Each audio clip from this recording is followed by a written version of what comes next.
Hello students, hope you all are good and ready for the next session. It is good to see that a good number of students have gone through all the videos posted earlier, and I hope that the same response I will get in future. Dear students, till now we have finished first three chapters based on the theoretical aspects.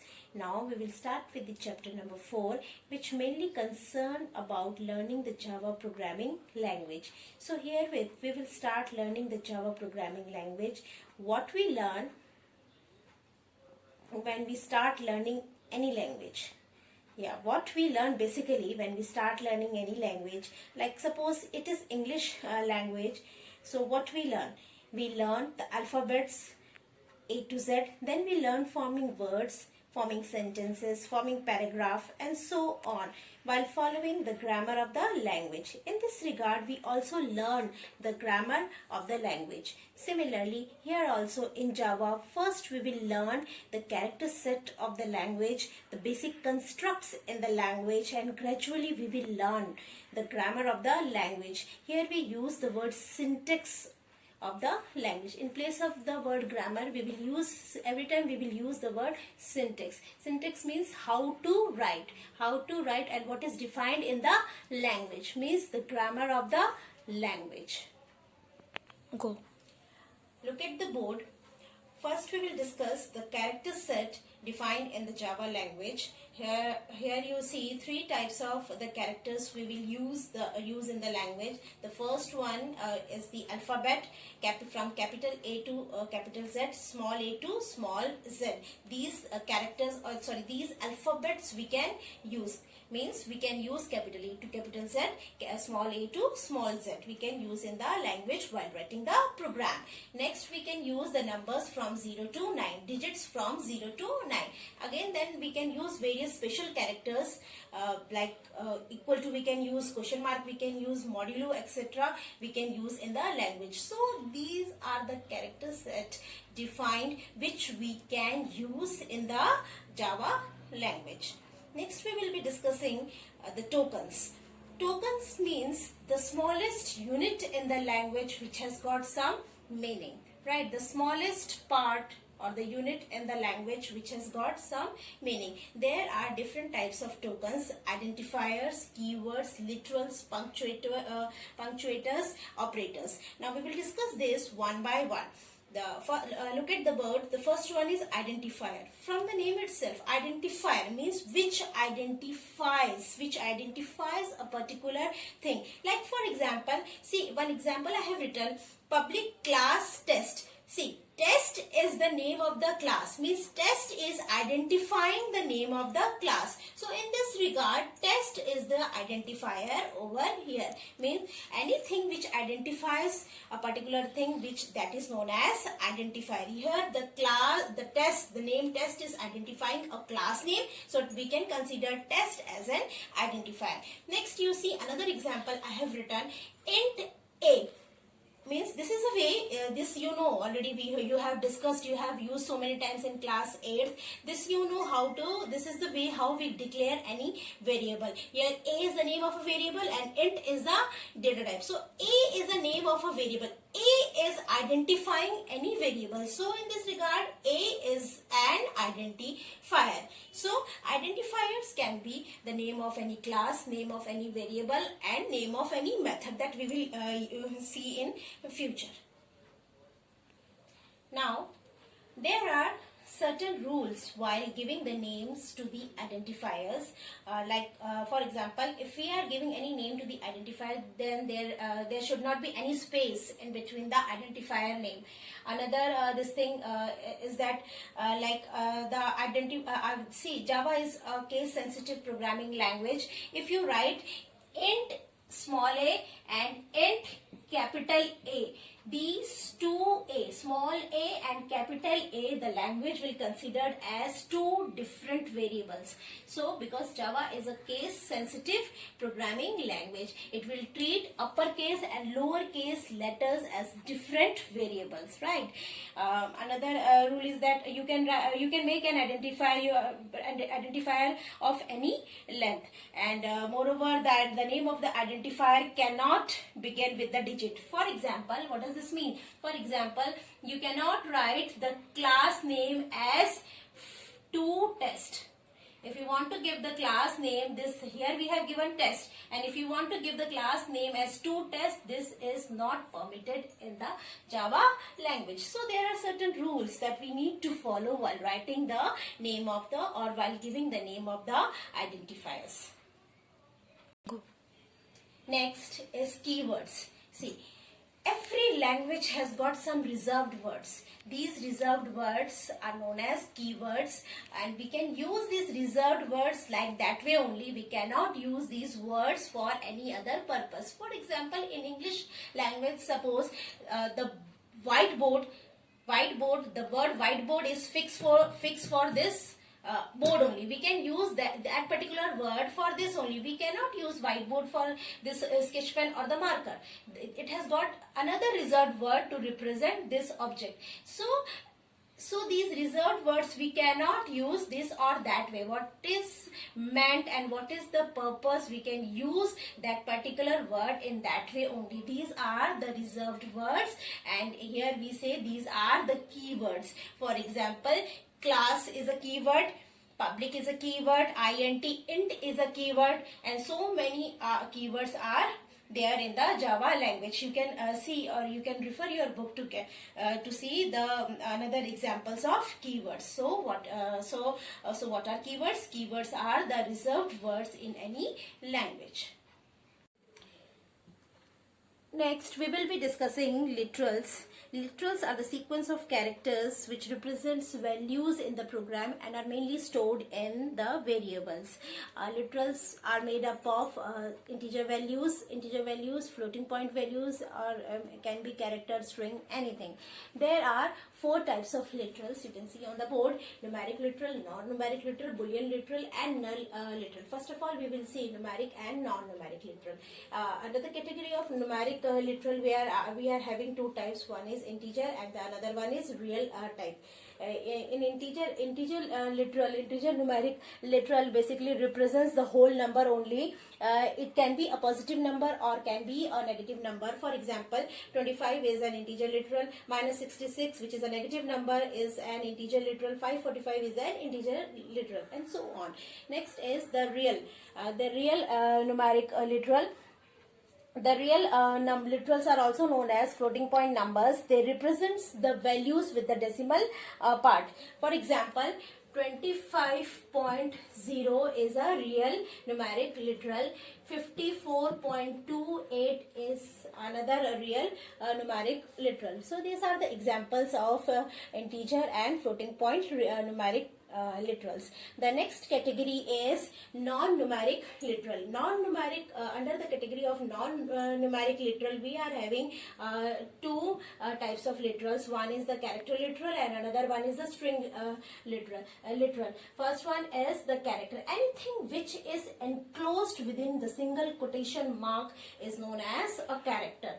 For example, the single quotation A can be considered as your character. Suppose if I write a number 5 within a single quotation mark, then then the 5 is a character constant. We cannot do any type of calculation with the number 5. Here the 5 will be considered as your character. Again, suppose I put this question mark under enclosed in the single quotation mark, then this question mark is considered as your character constant, right? So anything which is enclosed within a single quotation mark is considered as your character. Next is your string. Next is string literal, which is a type of non-numeric literal. Anything which is enclosed within double quotation mark is known as a string, and it is a combination of 1 or more characters. Like let's see this example. Look at the board. hello I have written inside double quotation mark. This hello is considered as your string. Here 1 to 5, a number, basically it is a number I have written within double quotation mark, but it is considered as string. We cannot do any arithmetic calculation with this string. So it is, what is a string? String is a collection of one or more characters, and it is enclosed within double quotation marks. So these are the two types of non-numeric literals, that is character and string. Character represent a single character and it is enclosed within a single quotation mark, and string represent one or more than one characters and it is enclosed within double quotation mark. With both string and characters we cannot do any arithmetic calculations. The next is the Boolean literal. The Boolean literal, we have got two logical values in Boolean literals, that is true or false. We use this Boolean values while evaluating the logical expressions, where we can consider that true value represents on, and this false value is representing off, that is presence or absence of something. So Boolean is a type of literal which represents only two values, that is true or false. And the last another category of literal is null. Null represents nothing, that is the absence of something. In fact, the null represents blank, nothing, and to represent blank or nothing we use the keyword null. The next category of tokens is punctuators. Punctuators are also called are also known as separators, and these are the symbols which are basically used to separate the code or for grouping the code. We are having this list of punctuators in the language. The first one is parenthesis, and this parenthesis we write with the method name. Like till now you have used main method. With the main method you write like this. So if we write this parenthesis with any name, it signifies that this name is a method, right?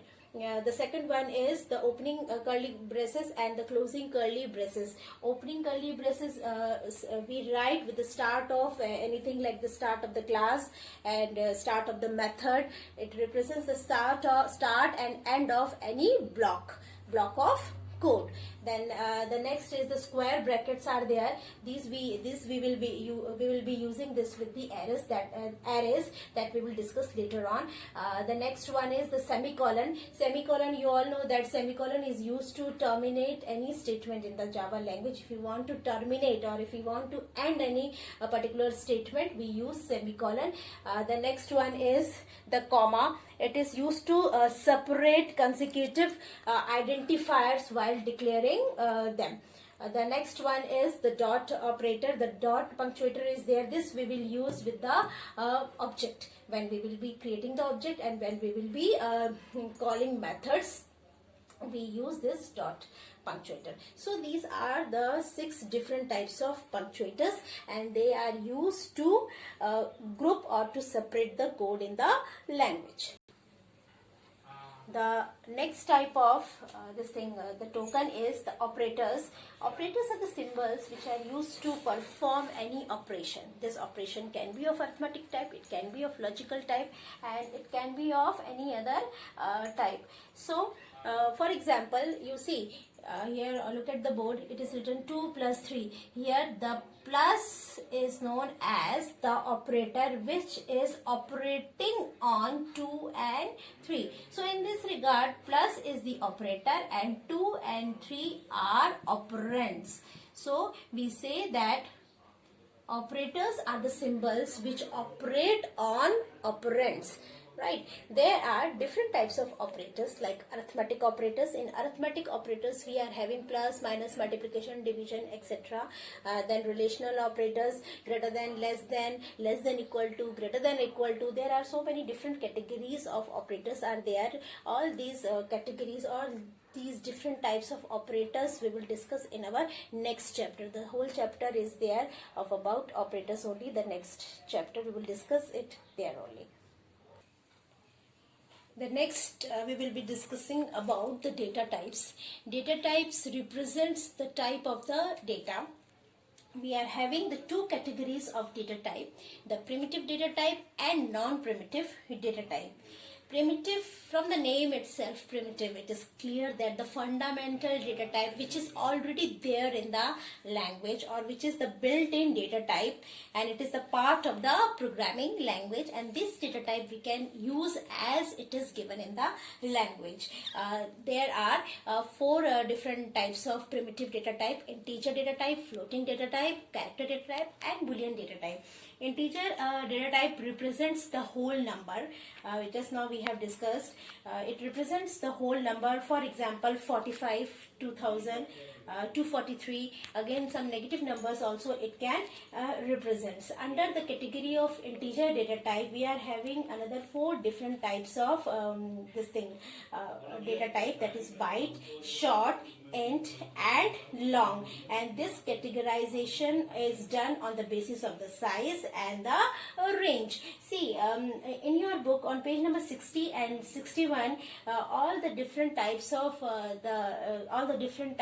the data type with their respective sizes and the range are given in the form of the table, and all of you please go through this and learn this, and it is very important. You will get to know that what is the size of the byte data type, what is the range, what are the different what different values it can accommodate. All these things you will get to know while going through these tables. Learn these tables, it is very important.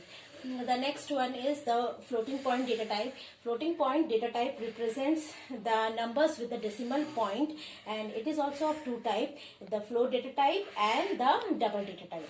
Again, it is the categorization is based on the size. Float represents 32 bits and double represents 64 bits, and obviously the size, the range is also different. You go through it, go through the table given in your book. Next is the character data type. The characters are stored using the character data type in the language. It occupies 2 bytes in the memory. And the next type of the primitive data type is the boolean data type, and it represents only 2 values, that is true or false. It uses only 1 bit in the memory. So these are the four types or categories of our primitive data type. The next one is the non-primitive data type. The non-primitive data type is also known as the reference data type or the composite data type, and which are basically derived from the primitive data type. And these are, we are having 3 categories, 3 types in fact. These are class, arrays, and interfaces. Gradually we will discuss these also, how we can consider class as a data type, arrays as a data type, interfaces as a data type. Class, I think we have discussed in our previous sessions that we can create a type of we can create the object of a particular class, and that object is a type of that class. Means object is a variable of that particular class type. So in this regard, class can be considered as your user defined data type. I think this we have discussed earlier. Dear students, I hope the session is clear to all of you. Go through it again and again.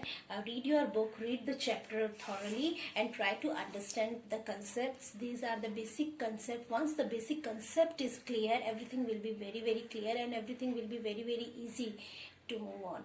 So go through it, and whatever assignment I will give, kindly do it properly. Have a nice day.